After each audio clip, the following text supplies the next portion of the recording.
Hello, hi, mabuhay! Isang magandang hapon sa inyong lahat. At magandang hapon din sa ating pinaka-cute na guro. Shout out po pala kay Sir Ragon. Sir Ragon, good afternoon. So, now, this is Alison D. Martinez, your reporter number 5. So, let's start.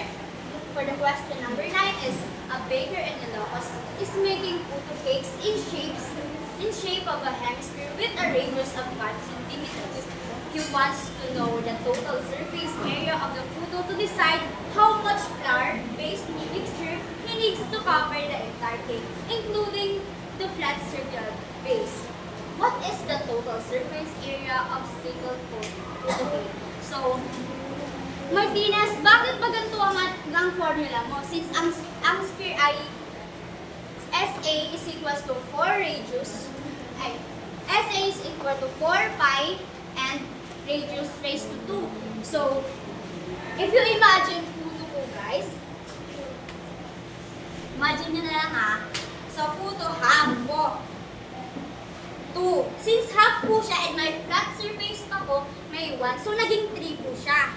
Hemisphere is kalahati lang po siya ng sphere. So, TSA is equals to total surface area. Substitute natin siya. So, 3 pi, 5 raised to 2.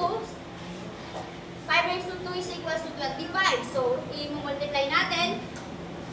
Pag i-multiply natin, magiging 75. Pero, ang pi ay may value po siya. Kapag kinonvert natin siya, magiging 235.62 centimeters squared. For number 2, the question is, a street food vendor in Manila uses bows for serving arroscado. The bows are shaped like a perfect sphere with a radius of 7 centimeters. He wants to paint the exterior of the bows with a food-safe paint. What is the total surface area he needs to paint on one board? So, ang given natin dito is 7 centimeters. So, substitute natin siya. SA, 4 pi is equals to 4 pi, 7 raised to 2. Pag tinansa natin, pag inano na natin siya, magiging 49 na siya. So, 49 multiply mo sa 4, it equals 196 pi centimeters squared. Panis.